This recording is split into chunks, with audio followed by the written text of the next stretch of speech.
How are you guys doing? Today is Sunday, October 17th, 2021. I'm James Sims, and for this episode of The Elite, I'm going to review the Elite matchups and performances from yesterday, Saturday, October 16th, and of course, I'm going to take a look at where we are right now, just to give a quick snapshot of where we are at this point in time in the world of sports. In the WNBA, only 2 teams are left competing for the WNBA title, as of course that series is still up for grabs at the moment. In the MLB, only 4 teams are left to compete for the World Series, as right now the American League and National League division or championship series are underway. And of course, there is football around the world to tend to, as we are also seeing the beginning of the hockey season take shape, and of course you have the NBA season right around the corner starting on Tuesday. Starting with the WNBA, to take a look at what's been going on with that league, it seems as though Game 4 for the WNBA Finals will be tonight, as the Chicago Sky, who come in holding the 6th seed, are going to host the 5th seed Phoenix Mercury. A win here could end the WNBA season and secure this title win for the Chicago Sky. So, of course, a lot is resting on this game. And then for the Phoenix Mercury, of course, they have to fight for their playoff lives, as their backs are against this wall. Taking a look at what's going on in the MLB playoffs, there were 2 playoff games that took place yesterday. Starting in Atlanta, the National League East champs Atlanta Braves hosted the National League Wildcard champs and defending World Series champs LA Dodgers for Game 1 of the National League Championship Series. And Game 1 would end up going to the Braves. The Braves beat the Dodgers 3-2. Taking a look at how both teams scored, in the bottom of the first, Eddie Rosario would score off a wild pitch from Corey Knebel to give the Braves a 1-0 lead. In the top of the 7th, Chris Taylor's RBI single would tie the game up at 1. In the top of the 4th, Will Smith's solo home run would give the Dodgers a 2-1 lead to give them their first lead of the series. And then Austin Riley would hit a home run in the bottom of the 4th to tie it up at 4. And then the game would be tied at 2 until the bottom of the 9th, when Austin Riley's RBI single brought Ozzie Albies home to score for the walk-off RBI single. For the Los Angeles Dodgers in this matchup, the start was given, like I said, to Corey Knebel. Corey Knebel allowed 1 earned run in the first inning off of a wild pitch as he struck out 2. The loss was given to the Dodgers closer, Blake Trinan. Trinan allowed 1 earned run in .1 inning pitched. He struck out 1 batter but was unable to make it through the 9th. With this loss, he's 0-1 in the playoffs. In the Dodgers batting lineup, their all-star second baseman, Trey Turner, went 2 for 4, and their center fielder, Chris Taylor, went 2 for 3 with an RBI. For the Atlanta Braves, the start was given to Max Fried. He allowed 2 earned runs in 6 innings as he struck out 5. The win was given to the Braves closer, Will Smith. He allowed no earned runs in the 9th inning. With this win, he's now 1-0. In the Braves batting lineup, their elite second baseman, Ozzie Albies, went 2 for 4 with a run, and their third baseman, Austin Riley, went 2 for 4 with 2 RBIs and a run. He would go on to hit his first home run of the playoffs. Austin Riley would. And with this win, the Atlanta Braves now hold a 1-0 series lead over the defending champs Los Angeles Dodgers. This is a best-of-7 series. The Braves are 3 games away. They're 3 wins away from the World Series, as the Dodgers are 4. Taking a look at what went on in the other playoff game that took place yesterday, it was Game 2 of the American League Championship Series, as the American League West champs, Houston Astros, hosted the American League wildcard champs, the Boston Red Sox. Coming into this matchup, the Astros held a 1-0 series lead, and the Red Sox would even the series up at 1 after beating the Astros 9-5. Taking a look at how the scoring went, the Red Sox would score 4 in the first inning off of a J.D. Martinez grand slam. And then in the top of the second, the Red Sox would score 2 more off of a Rafael Devers grand slam, making it 8-0 in the second inning. In the top of the 4th, Kike Hernandez would hit a solo home run to make it 9-0 Boston. In the bottom of the 4th, Houston would score their first run of the game off of an RBI double from Kyle Tucker, and then a 2-run single from Yuli Gurriel would make it 9-3 after 4 innings. And then in the bottom of the ninth, Yuli Gurriel would hit a solo home run, and Jason Castro would hit a solo home run to bring the game to within 4, but that's all that they could do. For the Astros in this matchup, the start and loss were given to Luis Garcia.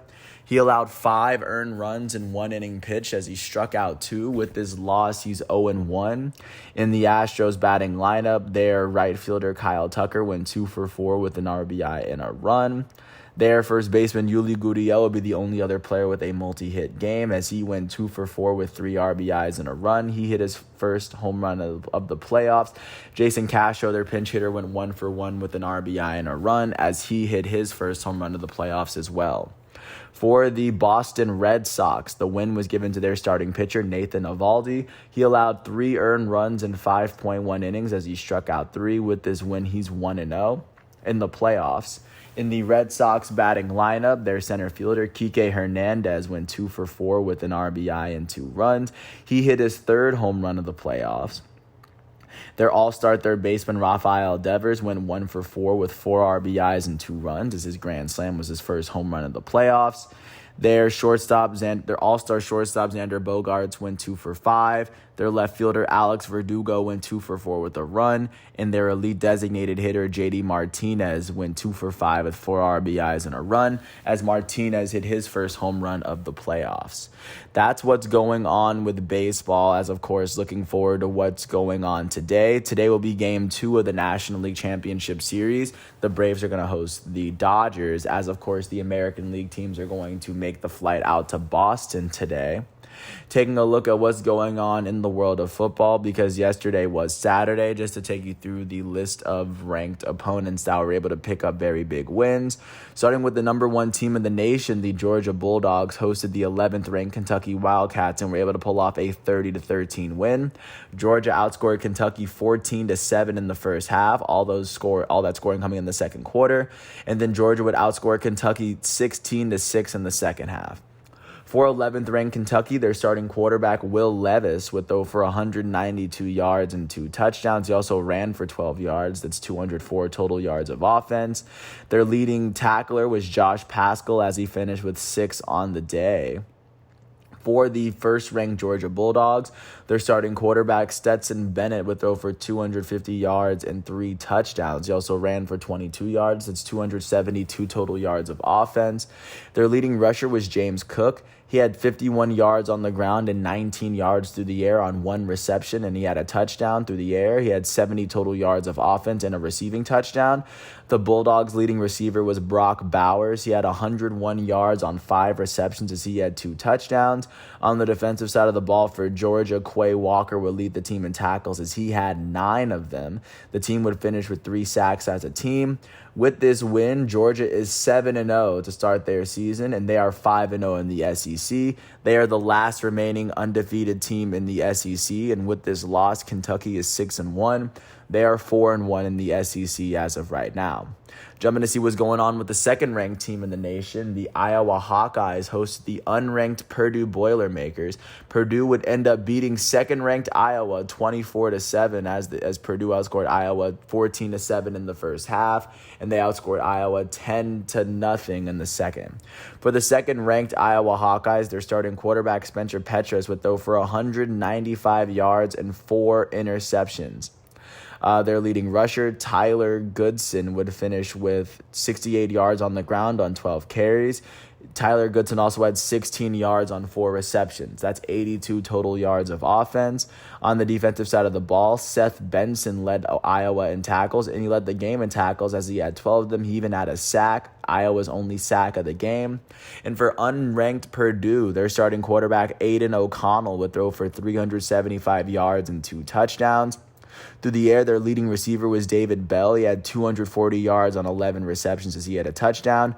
Purdue's leading tackler was Jalen Alexander. He had 10 tackles on the day. Branson Dean had 5 tackles as he had a sack and a half. And then the team would register 4 interceptions, 2 of them coming from Cam Allen, who also had 4 interceptions. With this win, Purdue is 4-2. They are now 2-1 in the Big Ten. With this loss, second-ranked Iowa is 6-1, and they are now 3-1 in the Big Ten. Jumping to see what was going on with the third-ranked team in the nation, the Cincinnati Bearcats hosted the unranked UCF Knights, and the Bearcats were able to pull off a 56-21 win to stay undefeated. For the Bearcats, their starting quarterback, Desmond Ridder, would throw for 140 yards and a touchdown. He also ran for 14 yards. That's 154 total yards of offense and a touchdown attributed to Desmond Ridder. The Bearcats' leading rusher, Jerome Ford, had 189 yards on 20 carries as he had 4 touchdowns. He also had 23 yards through the air on a reception. That would go down for a total of 212 yards of total offense. And he also had 4 touchdowns on the ground. Ryan Montgomery, the Bearcats' second leading rusher, had 95 yards on 8 carries. On the defensive side of the ball, Joel Dublanco finished with 10 tackles on the day for Cincy, as they finished with 10 as a team. Kobe Bryant on the defensive side would finish with a pick 6 as he finished with 2 of the team's interceptions. It's alongside Deshaun Pace. With this win, Cincinnati is now 6-0. They are 2-0 in the American Athletic Conference, the AAC. Houston, and SMU are the 3 remaining undefeated teams in the AAC. With this loss, UCF is 3-3 as they are now 1-2 in the American Conference. Jumping out to the 4th-ranked team in the nation, the Oklahoma Sooners hosted the unranked TCU Horned Frogs. Oklahoma was able to pull away with a 52-31 win to remain undefeated. Oklahoma outscored TCU 24-14 in the first half. They also outscored TCU 28-17 in the second half. For the Oklahoma Sooners, their starting quarterback, Caleb Williams, threw for 295 yards and 4 touchdowns. He also ran for 66 yards and an additional touchdown. That's 361 total yards of offense. Oklahoma's leading rusher, Kennedy Brooks, finished with 153 yards on 20 carries as he had a touchdown. Through the air, Michael Woods II led the team in receiving as he had 75 yards on 3 receptions. Their second leading receiver, Jaden Hasselwood, had 56 yards on 6 receptions as he had 3 receiving touchdowns. Oklahoma's leading tackler was Pat Fields as he had 8 of them. Deshaun White had 7 tackles on the day as he had a tackle and a half for loss.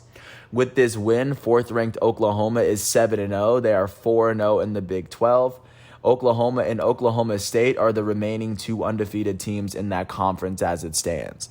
With this loss, unranked TCU is 3-3. They are now 1-2 in the conference. Looking to see what's going on with the 5th-ranked team in the nation, the 5th-ranked Alabama Crimson Tide faced off against unranked Mississippi. Alabama was able to pull away with the 49-9 win after they beat Mississippi State 21-6, and they beat Mississippi State 28-3 in the second half of the game.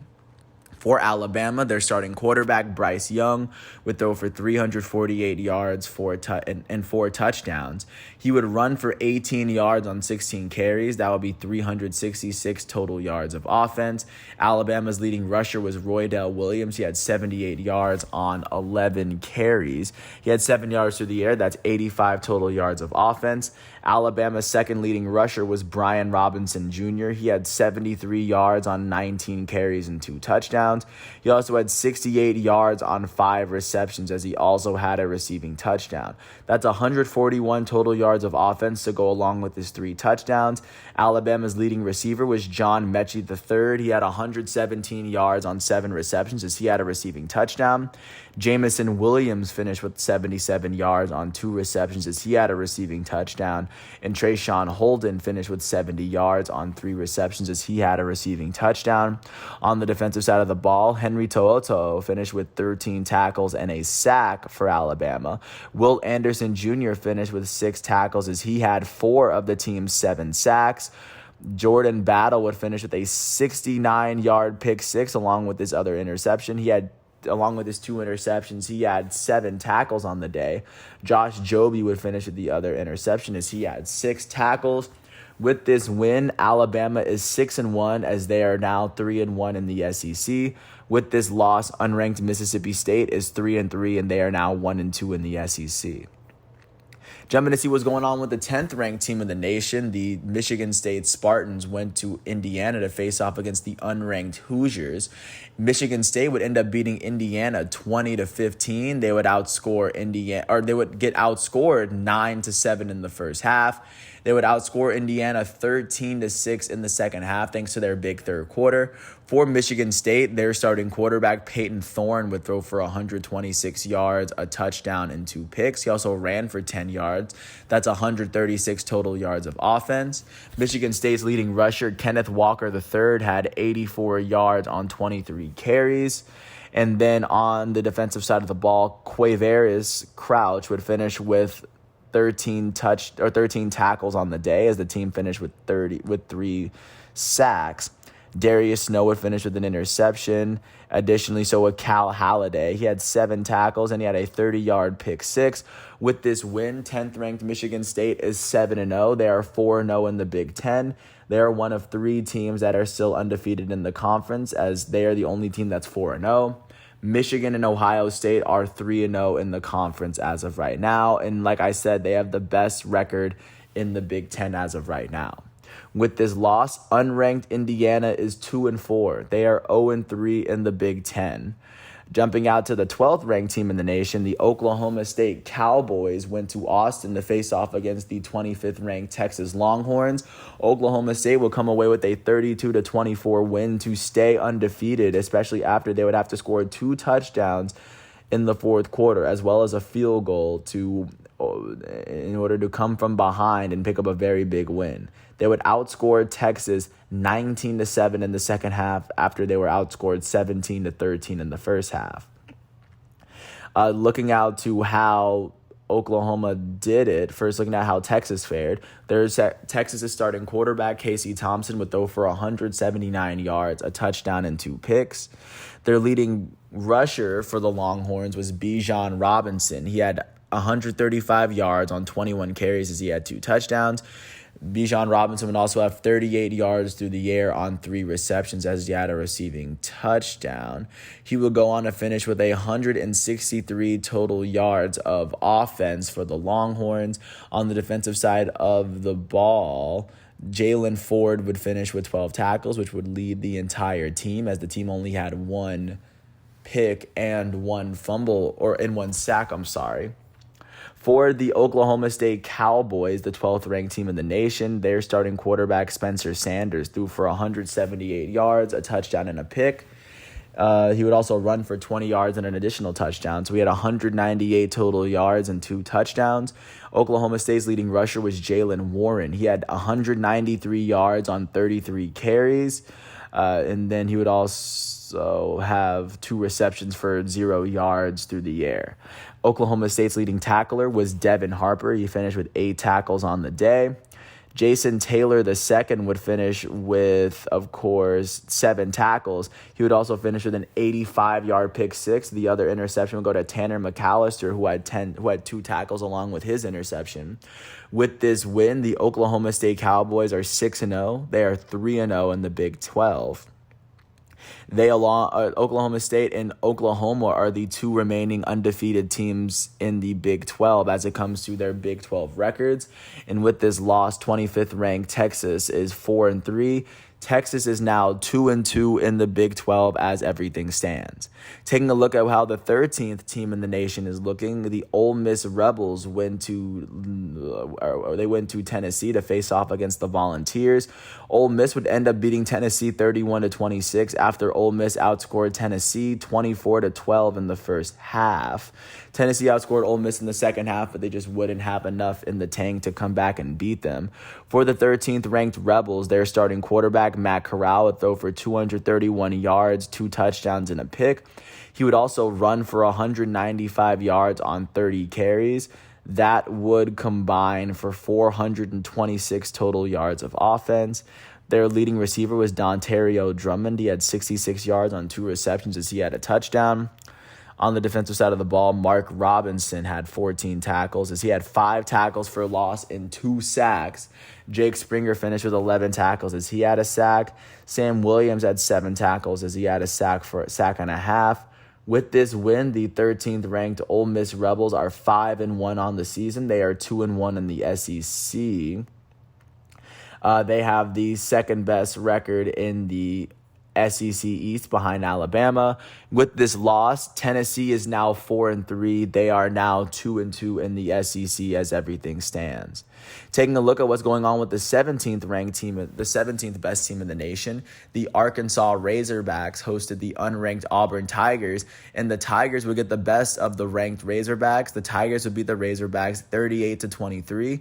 Auburn outscored Arkansas 14-10 in the first half. They would go on to outscore Arkansas 24-13 as they held Arkansas scoreless in the fourth quarter, which was what they needed in order to win. For 17th ranked Arkansas, their starting quarterback, KJ Jefferson, threw for 228 yards and 2 touchdowns. He was also Arkansas's leading rusher as he had 66 yards on 18 carries.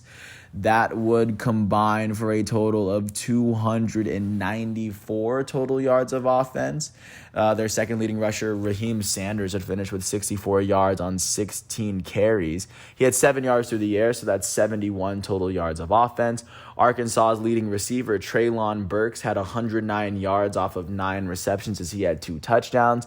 On the defensive side of the ball, Hayden Henry, Bumper Poole, and Monteric Brown would each finish with 8 tackles on the day.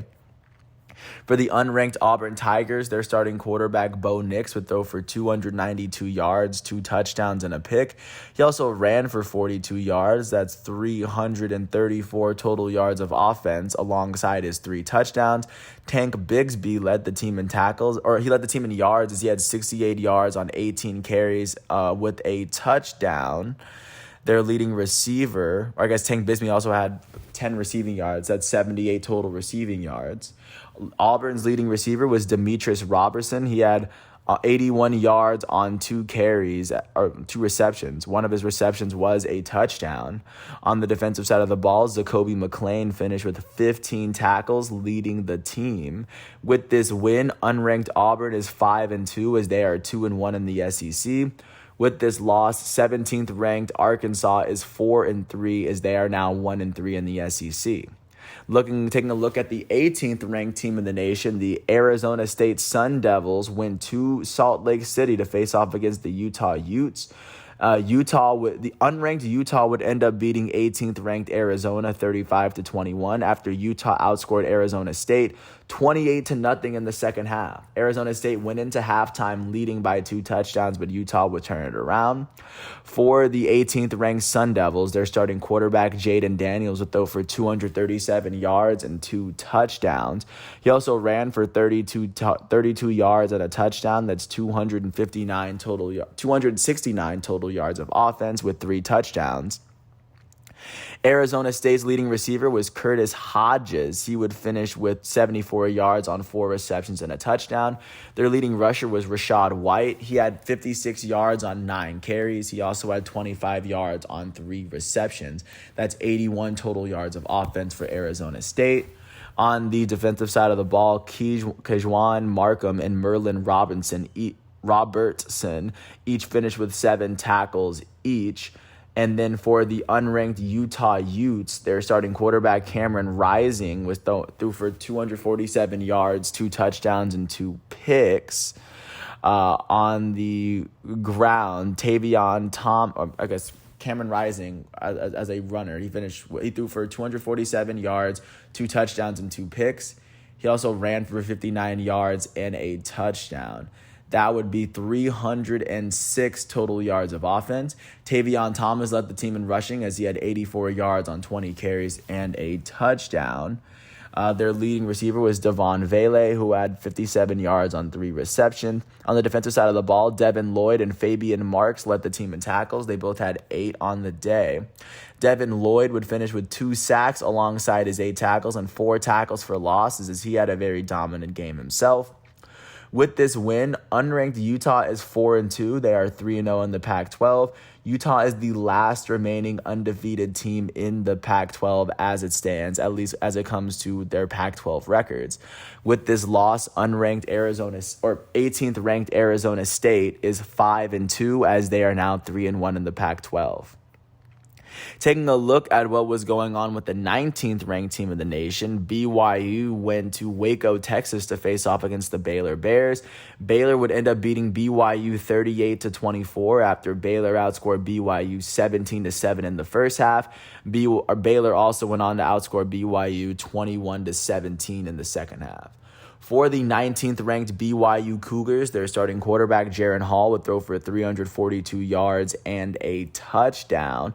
He also ran for 25 yards and an additional touchdown. That's 367 total yards of offense and 2 touchdowns. BYU's leading receiver was Puka Nacua, who had 168 yards on 5 receptions as he had a touchdown. Their second leading receiver was Gunnar Romney, who had 81 yards on 3 receptions. On the defensive side of the ball, Ben Bywater would lead the team in tackles. He had 9 of them. And then Peyton Wilger finished with an interception. With this win for the Baylors, their starting quarterback, Jerry Bohannon, would throw for 231 yards, a touchdown, and a pick. He also ran for 10 yards, so that's 241 total yards of offense. Baylor's leading rusher was Abram Smith. He finished with 188 yards on 27 carries as he had 3 touchdowns. He also had 14 yards on 2 receptions through the air. That's 202 total yards of offense. Their second leading rusher was Tristan Ebner. He had 95 yards on 11 carries. He also had 7 yards on his only reception. That's 102 total yards of offense. Baylor's leading receiver was Tyquan Thornton. He had 84 yards on 5 receptions.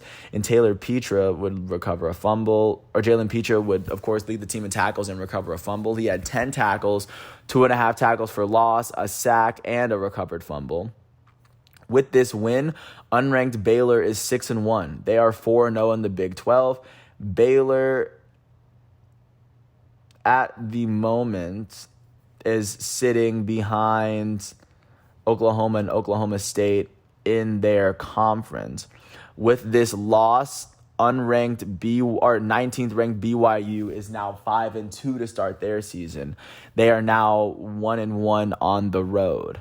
Jumping out to see what's going on with the 20th ranked team in the nation, the Florida Gators went to Baton Rouge to face off against the LSU Tigers, and the LSU Tigers would end up beating the Gators 49-42 thanks to their touchdown that they scored with 3 minutes left, as it was a Jaray Jenkins 1-yard touchdown pass from Max Johnson. Taking a look at what went wrong for the 20th ranked Florida Gators, their starting quarterback, Anthony Richardson, threw for 167 yards, 3 touchdowns, and 2 picks. He also ran for 37 yards off 7 carries and a touchdown. That combines for 204 total yards of offense. Emory Jones would throw for 161 yards, a touchdown, and 2 picks, as he would also run for 16 yards on the ground. That's 177 total yards of offense for him. Florida's leading receiver was Justin Shorter. He had 113 yards on 6 receptions as he had 2 touchdowns.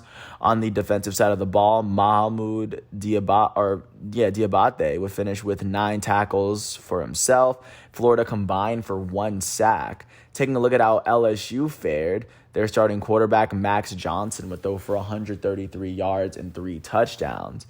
Their leading rusher, Tyrion Davis-Price, had 287 yards off of 36 carries and 3 touchdowns. He was, of course, their leading gainer on offense. Their leading receiver was Jaray Jenkins. He had 50 yards off of 4 receptions as he had 3 touchdowns. On the defensive side of the ball, Damone Clark would finish with 11 tackles, leading the team. And then they had 4 players that finished with an interception. Dwight McGlothern would finish with 4 tackles and a 37-yard pick 6. With this win, the LSU Tigers are 4-3 to start their season off. They are 2-2 in the SEC. With this loss, 20th ranked Florida is also 4-3 as they are 2-3 in the SEC at this moment. Jumping to see what's going on with the 21st ranked team in the nation, the Texas A&M Aggies went to Missouri to face off against the Tigers. Texas A&M would end up beating Mizzou 35-14 as they outscored Mizzou 28-7 in the first half. For the for the 21st ranked Texas A&M Aggies, their starting quarterback Zach Calzada would throw for 148 yards, 2 touchdowns, and a pick. Their leading rusher Isaiah Spiller would finish with 168 yards on 20 20 carries as he finished with a touchdown. He also had 10 yards through the air. That's 178 total yards. Texas A&M's second leading rusher, Devon Achane would finish with 124 yards off 16 carries as he finished with 2 touchdowns on the ground. He had 27 yards through the air, so that's 151 total yards of offense. On the defensive side, Edgerrin Cooper would lead the team in tackles as he had 8 of them. Jalen Jones and Antonio Johnson would finish with the team's 2 picks. With this win, 21st ranked Texas A&M is 5-2. They are 2-2 in the SEC. With this loss, unranked Mizzou is 3-4. They are 0-3 in the SEC. And then last but not least, taking a good look at the 22nd ranked North Carolina State Wolfpack. They were able to go into Boston and beat the Boston College Eagles 33-7 to pick up their second win in the ACC. As they outscored Boston College 10-7 in the first half, and they outscored them 23-0 in the second half. For the North Carolina State Wolfpack, their starting quarterback, Devin Leary, threw for 251 yards and 3 touchdowns. Their leading receiver was Thayer Thomas. He had 122 yards on 4 receptions as he finished with a touchdown. On the defensive side of the ball, Isaiah Moore finished with 9 total tackles on the day. Devin Boykin would finish with 3 tackles as he recovered 2 fumbles. V. Jones finished with 2 tackles as he had a sack and a half. And Isaiah Moore would log the only interception of the day for North Carolina State. With this win, the Wolfpack are now 5-1. They are 2-0 in the ACC. With this loss, unranked Boston College is 4-2. They are 0-2 in the ACC. As it stands, that is what college football is looking like, especially after all of yesterday's matchups have taken place. Week 8 for the college football season will remain on Wednesday as unranked Appalachian State hosts 14th ranked Coastal Carolina. But that is, of course, what college football is looking like. As, of course, there's a lot of NFL football to get through today, as I will get through, and of course, I'll review them as soon as these games are officially done playing. Taking a look at what's going on in the world of soccer as we have gotten back into domestic soccer games this week. Liverpool was able to beat Watford 5-0 as 3 of their goals came from their Brazilian striker, Roberto Firmino, and the other 2 goals will come from their elite winger, Sadio Mane and Mohamed Salah. Also, Manchester United fell short to Leicester City as Leicester City beat Man U 4-2. Their last 2 goals would come after Man U evened it up at 2 in the 82nd minute. Manchester City was able to beat Burnley 2-0 as Manchester City's goals will come from Bernardo Silva in the 12th minute out of Portugal, and then their elite Belgian midfielder Kevin De Bruyne in the 70th minute. Taking a look at what's going on with Chelsea. Chelsea was able to beat Brentford, and taking a look as of right now, Chelsea is the team that's sitting on top of the Premier League at the moment, so that's a very big win for them. Taking a look at what's going on with the German Bundesliga, Borussia Dortmund was able to beat Mainz as Erling Haaland, their elite Norwegian striker, scored 2 of their goals. The other goal for them was scored by Marco Reus, the German legend. In Italian Serie A, the reigning Serie A champs Inter Milan fell short to Lazio. Lazio was able to pick up a 3-1 win as all 3 of Lazio's goals came in the second half after Inter's first half goal. And looking at the other Milan team, AC Milan was able to beat Hellas Verona 3-2 as all 3 of AC Milan's goals will come in the second half after Verona scored both of theirs. Taking a look at what the Serie A is looking like, Milan and Inter Milan are still in the hunt to chase after Napoli at the moment. Taking a look at French Ligue 1, the reigning Ligue 1 champs Lille fell short to Clermont Foot as Nsimba scored the only goal of that matchup. And that's virtually everything that is going on with soccer and sports as we venture into today, Sunday, October 17th, 2021. I want to thank everybody for listening to all 34 minutes of this piece. I, of course, want to thank the WNBA, the MLB, the college football, and the pro soccer websites that I needed in order to do this episode. And of course, I want to thank everyone for listening to all 35 minutes of this piece. I hope all is well, and I'll catch you with more tomorrow once all of today's exhibitions are done. Once again, thanks for listening to my piece, and peace out. I'll catch you with more tomorrow.